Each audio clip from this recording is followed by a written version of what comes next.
Hi, my name is Sabrina. I'm 32 this year, and I'm a cancer fighter and survivor of uterus cancer, stage 4. What happened was I was experiencing a prolonged menstrual period in October 2021. So it was up to 10 days, which was not very common for me. That was the first time. So I had a gut feeling that I had to visit a gynae. So I went on visiting a GP to get the referral letter to go to the gynae. And thereafter, I was when the gynae did the checks, and then she was saying that it's a bit abnormal to be having such a condition after being menstruated for like over 10 days. So then she suggested for a biopsy. So the week after, I was actually scheduled for a biopsy.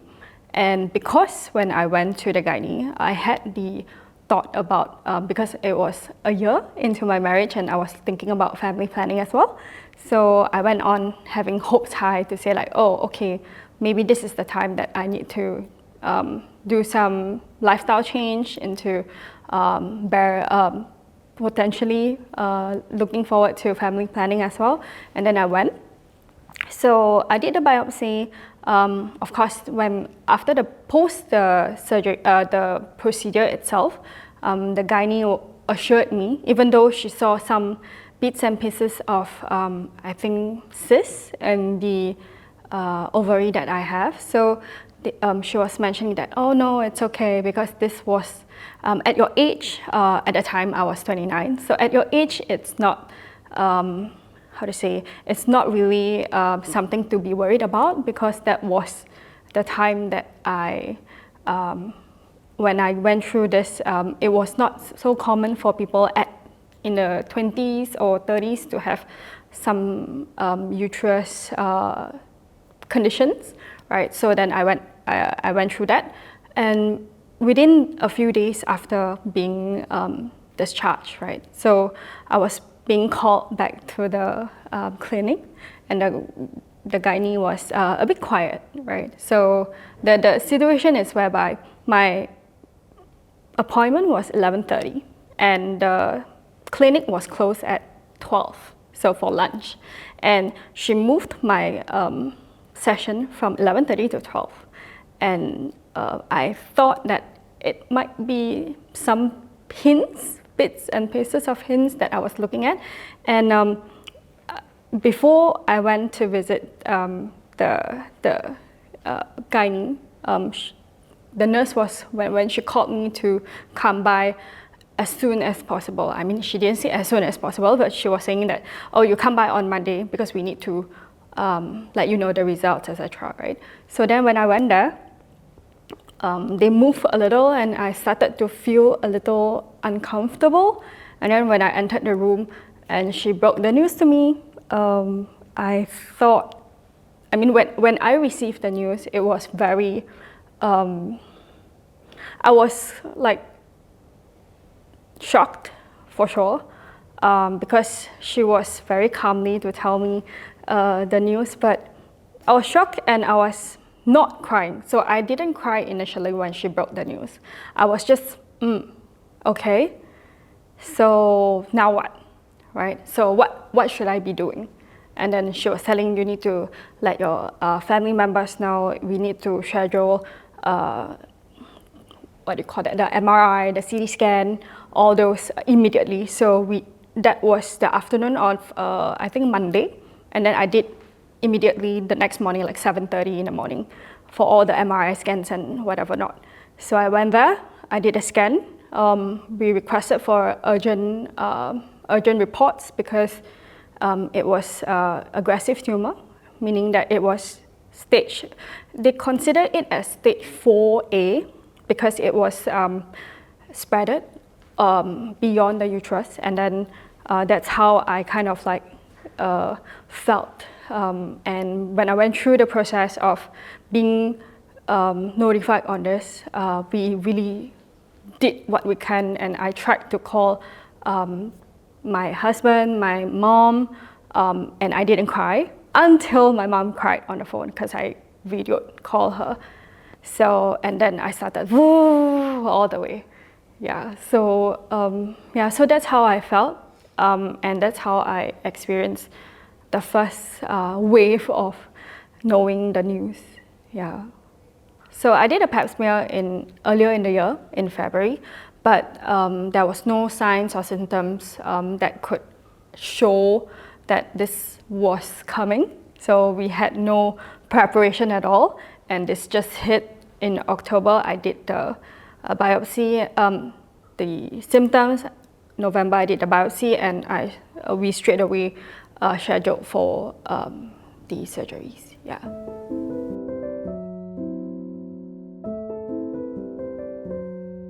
The process, I think, it started off with, after doing the MRI, the CT scan, we got first, second, and third opinion from different doctors.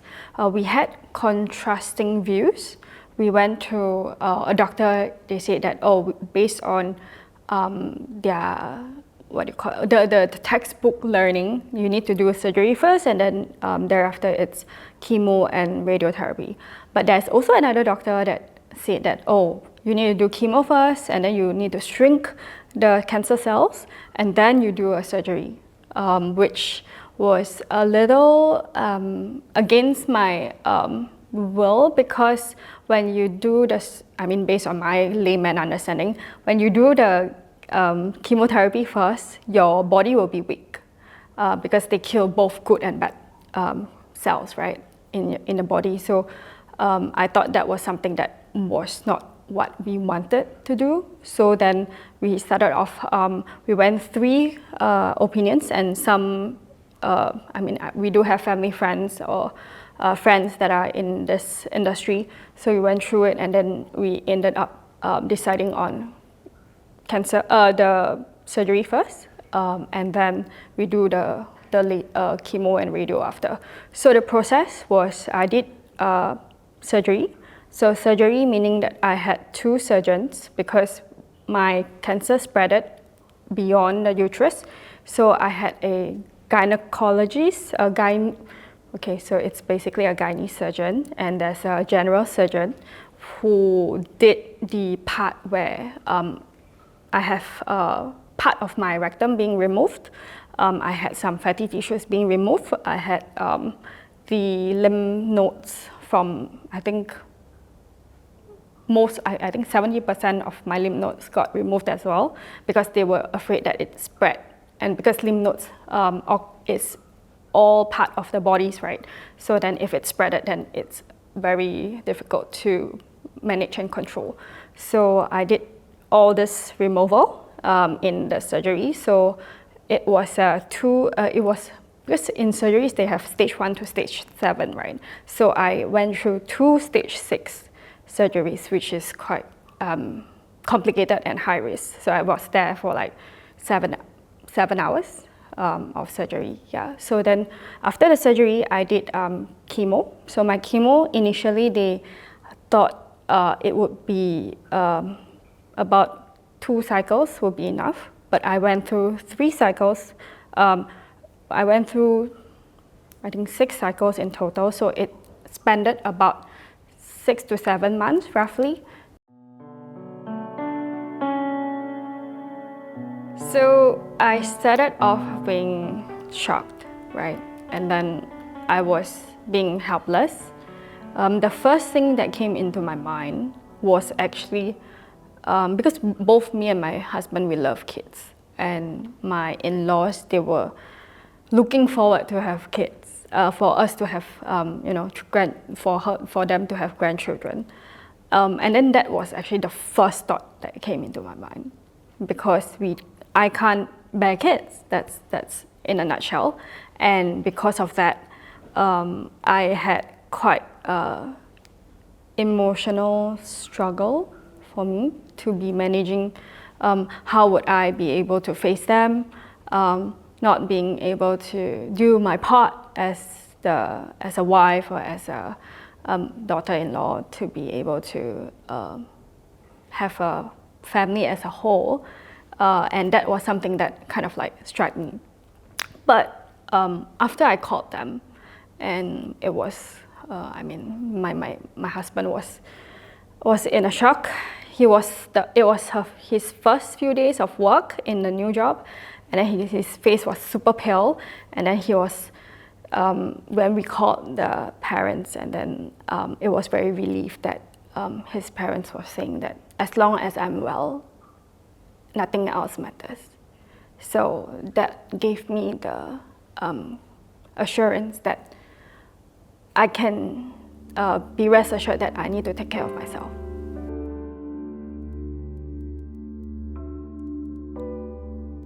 Yeah, so that's the starting. And of course, I went through the different stages of grievances. I first started, of course, to ask, why me? Why this? But after a few days or a few weeks of thinking of that, I realized that, hey, asking why doesn't really resolve the problem. It is a black hole. I always say, and I always tell people that it's a black hole that you ask, why you? Because it is just random, right?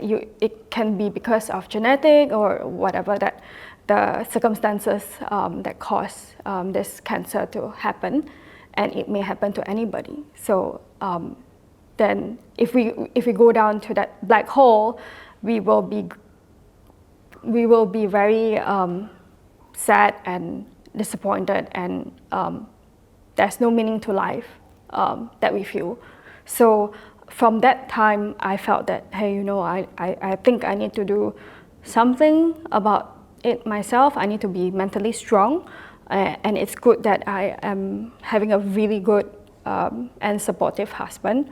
He's been there throughout, even when I was with my stoma bag. So after my surgery, I had that period that I was with stoma bag for 9 months because I did a surgery in the early stage after my chemo, radio, and I did a closure of my stoma bag after 9 months. And I was living with a stoma bag. To share, in a nutshell, stoma bag is basically used for your, it basically replaces your large intestines, etc. to yeah, you know what I mean. So so basically that's, I was living with that, and it was a very tireless, it's really tiring because I didn't have enough sleep every day. I only slept for like 2 to 3 hours maximum because I had to drain it every day at least 7 to 10 times. Depends on what we eat, depends on what we drink. That's the 9 months, and I did not have a good sleep. A very peaceful, undisturbed sleep. So I think that's something that it has to be mentally strong. And because there's also a little bit about the financial part where I didn't get my claims, and then we were going through 4 months of almost negative in our bank account because the surgery took like 100K Sing dollar cash. So because if not, they won't allow me to be discharged, and they won't allow me to take the medicine from the pharmacy. Yeah. So the grievance stage, yes, I did ask why me. I did feel the disappointment, the helplessness, the sadness, and the courage to tell people that this is my condition. And I was going through the emotional part as well, where we had to reach out for some financial support during that period. And we were very lucky that the people around us, they were providing the financial support. I think because of maybe it was not very publicized, and I mean people may be having a not so open-minded in terms of accepting people with this diagnosis. So I actually got to know 365 from my uncle, where he knew somebody that was a member, and he said that because of this, the person also experienced some experiencing some services, and then they felt that it helped. And then he was sharing it with me, and I registered as a member. That was in 2022, and I felt really, actually during my period of recovery, I actually felt very blessed to be able to receive the attention in terms of dietary, nutrition, and counseling, because initially they were asking me, what help do I need? I'm like, I don't know. So they were sharing like, we have nutrition, we have counseling, we have classes, online classes during that period. There was online classes, and I felt like, since I'm doing nothing at home and I'm staring into space every day, day in, day out, and then I felt that, why not I give it a try, to attend some counseling session, and the nutrition advices that have been given to me, especially during the recovery, and especially because of my condition with the colon. I had issues absorbing the nutrients, because that's what the function of the colon is, right? So to absorb the nutrition and to digest. So I went through the sessions. So we have like weekly sessions, depending on the availability and depending on my request. I went through like what are the dietary, the best to manage my condition. So of course, I actually felt that it really helped in my recovery, and I was being able to recover well and come back stronger. So counseling wise, first it needs to build the trust, right? So you need to first trust that the counselor is keeping your the experiences, the things that you share with them as a secret, because there's this trust that you have. And my counselor was Sarah. So Sarah was very, initially she was building the trust. She was helping to build the trust that I have upon her. And we started talking. So I went through actually the counseling session. I went through about almost 2 years. I ended early this year, and of course, we used to have weekly sessions, and then we ended up with once in 2 weeks, and then it became lesser because of me going back to work, me being able to take on the activities or the daily tasks independently. I think being able to be part of this 365 community is that the counseling services is where it kind of like channeled my fear, my sadness, where sometimes I don't know why, but I can't really portray that to my family members or friends, because sometimes I felt that they are already experiencing a lot, being taking care of me every day, and there's somebody that is independent and being able to advise me on what I should do, or how these feelings can be managed in a way. So I'm really thankful that I had that, and it really helped me to be more open about my feelings, about how I felt in terms of in the face of this daunting diagnosis and experience, life-changing. Yeah.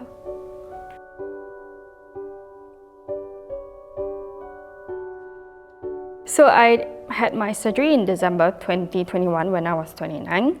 I started my chemo in January, actually it's right before the Chinese New Year in 2022. I did that for about 5 to 6 months. And then I did my radiotherapy it was about a month and a half or so. And then I did my last surgery in August 2022 for the closure of stoma bag. And I am currently, counting from 2021, December, I am in my ending of the 3rd year. So it's considered as remission. So another 2 more years and I would be out of this stage. Fingers crossed. So that's how they count it, like 5 years? So basically 5 years is the high risk period. So you need to monitor very closely. And of course, the starting, they will ask you to do a quarterly follow-up. So every 3 months you have to do follow-up. But then once your results, of course, your blood test and your cancer marker, whatever not, they monitor and they see like, oh, okay, it's getting better and better. And then after 2 years or 3 years, they basically start to kind of like spread out. So it's like once every 6 months now. Yeah, so I think after 5 years, it should be once every year. The mental shift, actually, I was previously a very career-minded person. So anything about, I try to like, if I don't find myself a future kind of thing in a company, I'll start to search for another and then move on. After the cancer diagnosis, I had a mind shift of being good to myself. So in a way that treat ourselves better, and those people that have gone through thick and thin with us, love them more, appreciate what we have. Of course, they always say that it's the term called c'est la vie in a way, but I think appreciate what we have now, as we won't know what happens next. So the term, they call it YOLO, you only live once, is very true, because during the period where I was 9 months looking at the ceiling, doing nothing, I really experienced the helplessness, and I really wanted to be up and running and not being assisted when I had to go shower and I had to, all the things that I'm supposed to be independently doing it, I couldn't do it for at least for the 3 to 4 months. And I couldn't even go out by myself. I had to be assisted throughout. The mindset shift is we need to be open. I know that it's very difficult, very challenging. We need to reach out to people when we are feeling down. So for example, if we are mentally, we know that we are starting to have a little negativity. I mean, negativity is normal. We are only human. But if we feel that we are going more and more feeling very negative, it's time to seek help. That's how I did when I went through the counseling service. And I did also open up to the people around me, or even people that I don't know, about my condition. Because you need to first accept yourself before others do. Because if you don't accept yourself, it's very challenging for you to face the world. And you need to know that, I am now a cancer fighter, I'm a cancer survivor. So what? I'm still, I'm done with it. I've completed my treatments and all that, and I am living a normal life. And you need to, even mental health wise, I think I've always been very always been sharing with the people around me that mental health is very important. Doing things that you like is very important. Doing things that makes you happy is very important. You may not be able to live like how you were before because there are some changes, some after effects from the surgery, the treatment, that your body is different, but you can still, you're breathing, you're walking, you're eating. That's what matters. I mean, this is how you see the world in a different way.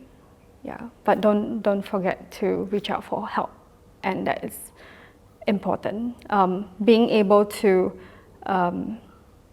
be open. I know it's very challenging for younger cancer fighters to open up to the elderly, but sometimes the thinking is that, oh, I wouldn't want to tell because they'll be very sad, they'll be very devastated. But you try your way to tell the people, but in a way that you are accepting it. And if you show that you are accepting it, they wouldn't feel that, hey, I'm very sad because you are like that. So I've been portraying that, and people around me, most of all of them know about my condition, but how I portray it is that, yeah, life goes on. This is how it is. Just do what you like, and yeah, don't forget to reach out if you need any help.